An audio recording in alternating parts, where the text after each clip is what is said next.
Bismillahirrahmanirrahim. Assalamu alaikum. This is me Khadija Kamar and you are watching Medical Biology with Khadija. आज का हमारा topic है कि living world in time क्या होता है। मतलब ये कि दुनिया में जानदार किस टाइम पे आए। अगर हम बात करें दुनिया की, इस यूनिवर्स में लिविंग ऑर्गेनिज्म आए तब जब यूनिवर्स बनी। कहा यह जाता है आज से तकरीबन 12 से 14 billions years ago big bang हुआ, जिसकी वजह से यूनिवर्स जो है वो बिगन हुई। और हमारा जो प्लैनेट है अर्थ वो तकरीबन 4600 मिलियन ईयर्स अगो बना।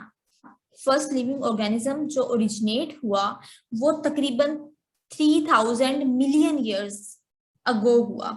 इसका मतलब ये है कि अर्थ के बनने से लेकर लिविंग ऑर्गेनिज्म के आने तक जो दरमियान में 1600 मिलियन ईयर्स का टाइम ड्यूरेशन था, उसमें इस प्लैनेट पे कुछ नहीं हुआ। उसमें हुआ ये कि प्लैनेट जो था वो एक आग का बुगोला था, प्लाज्मा स्टेट में थी सारी चीजें, एटम्स नहीं थे।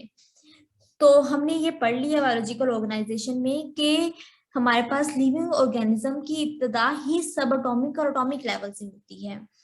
तब क्या हुआ, प्लाज्मा स्टेट से आहिस्ता आहिस्ता हमारा प्लैनेट कूल होता गया और 3000 मिलियन ईयर्स अगो जब प्लैनेट को बने हुए 1600 मिलियन ईयर्स हो चुके थे तो पहली लाइफ ओरिजिनेट हुई। इसका मतलब है कि हम क्या करते हैं लिविंग वर्ल्ड इन टाइम में किस चीज को स्टडी करते हैं, geological time chart. Geological mean इस अर्थ पे टाइम के लिहाज से चार्ट बनाया गया है। इस सिंपल वर्ड में हम ये कहते हैं कैलेंडर होता है किसका, लाइफ इवेंट्स का।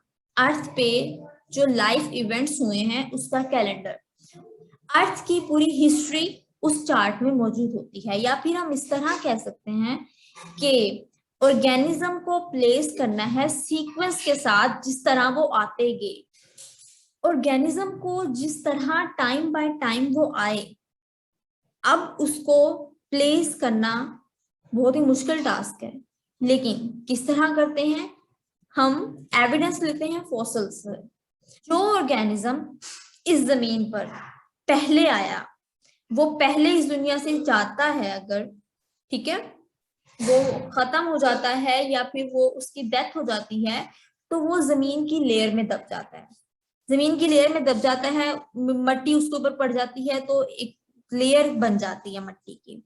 फिर उसके बाद अगर कोई और ऑर्गेनिज्म ओरिजिनेट होता है, जब वो इस दुनिया से वापस जाता है दोबारा, मतलब वो मर जाता है या फिर कोई भी इन्वायरमेंटल फैक्टर की वजह से वो तबाह हो जाता है, तो उसके मरने से दोबारा जब वो जमीन में दफन होता है तो उसके ऊपर एक मट्टी की लेयर और बन जाती है। हमारे पास जब अर्थ बन गई, पहला लिविंग ऑर्गेनिज्म आ गया, तो पहले लिविंग ऑर्गेनिज्म के आने के बाद उस ऑर्गेनिज्म में एवोल्यूशन होना शुरू हो गया। नई नई स्पीशीज बनना शुरू हो गई, कुछ स्पीशीज डोमिनेट कर गई, कुछ जो है वो खत्म हो गई।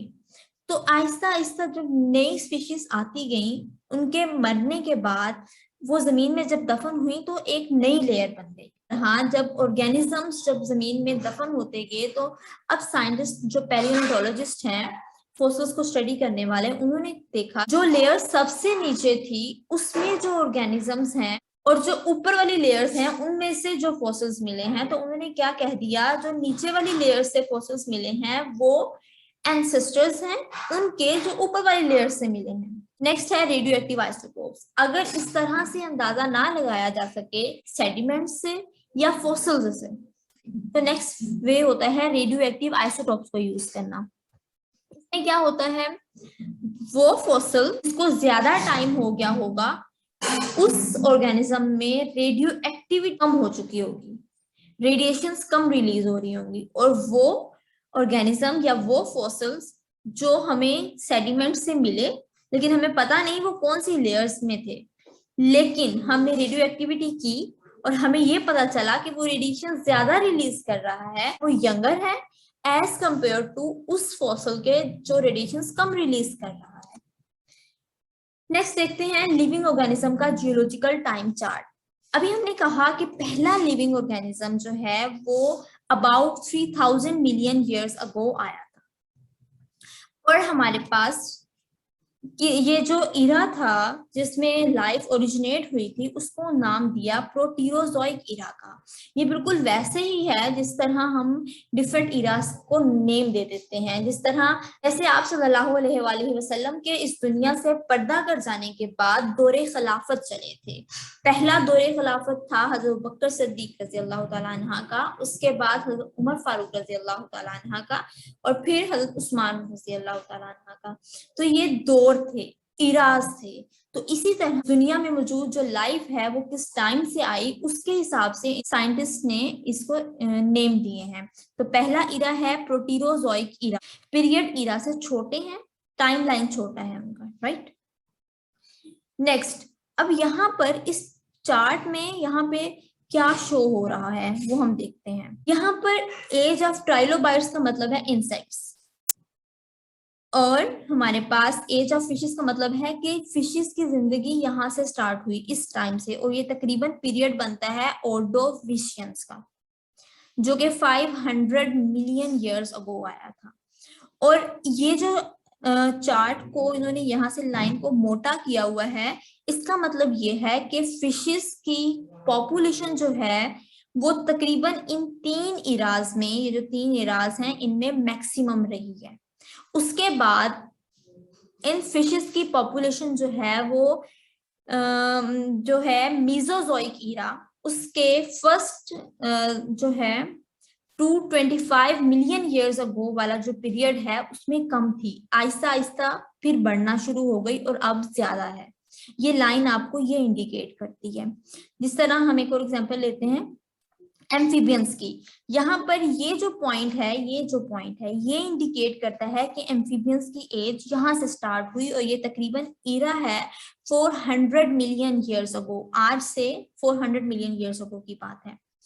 और जब इनकी लाइफ ओरिजिनेट हुई तो इनका मैक्सिमम पॉपुलेशन जो है वो तकरीबन मीजोजोइक इरा के 225 मिलियन ईयर्स अगो तक मैक्सिमम रही, और फिर इनकी डिक्रीज होना शुरू हो गई, और देखो यहाँ पर नॉर्मल कांस्टेंट है। और इसी तरह यहाँ से स्टार्ट हो रही है एज ऑफ रेप्टिलियंस, और इसकी जो मैक्सिमम कंसंट्रेशन जो है वो सीनोजोइक इरा के टर्शरी पीरियड तक रही। उसके बाद अब सीनोजोइक इरा जिसमें अब हम रह रहे हैं 70 मिलियन ईयर्स अगो वाली, तो अब रेप्टाइल्स की amount as compare to previous eras कम है। अब यहाँ पर उन्होंने क्या किया हुआ है, इनको मिलाया हुआ है एक इमेजिनरी लाइन के थ्रू, जो ये इंडिकेट करने के लिए है कि इन तमाम ऑर्गेनिज्म का एक कॉमन एंसिस्टर है। ये तमाम ऑर्गेनिज्म किसी एक लाइन से ओरिजिनेट हुए हैं। किस तरह, देखिए फर्स्ट जो लिविंग ऑर्गेनिज्म जो था 3000 मिलियन ईयर्स अगो आया था। उसके बाद हमारे पास फंगी और एल्गी ये आए। फंगी और एल्गी तभी आए होंगे जो पहले से लाइफ मौजूद होगी, उस लाइफ में एवोल्यूशन हुई होगी तो ये बने होंगे, और उस लाइफ में एवोल्यूशन हुई तो इंसेक्ट्स बने, ठीक है, जो कि हैं ट्राइलोबाइट्स।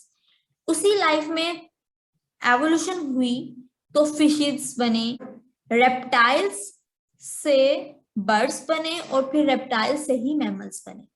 इसका मतलब ये है कि जब रेप्टाइल से बर्ड्स बन रहे होंगे तो इसके दरमियान एक ऐसी स्पीशी भी आई होगी जिसकी खुसूसियात बर्ड्स वाली भी होंगी और रेप्टाइल्स वाली भी होंगी।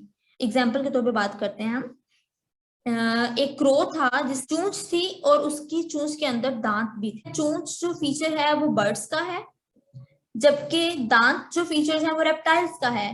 तो रेप्टाइल्स से जब बर्ड्स बने तो जब एवोल्यूशन हो रही थी तो उसके दौरान एक ऑर्गेनिज्म या कुछ स्पीशीज जो हैं ऐसी बनी होंगी जिसमें दोनों कैरेक्टर्स होंगे। बिल्कुल इसी तरह जब रेप्टाइल्स से मैमल्स बन रहे होंगे तो कुछ कैरेक्टर्स उस ऑर्गेनिज्म में मैमल्स के भी होंगे और कुछ रेप्टाइल्स के भी होंगे। कॉमन एंसेस्टर अब ये है, और इस कॉमन एंसेस्टर से बाकी लाइफ ओरिजिनेट हुई है, तो इसे हम डिसेंडेंट्स कहते हैं।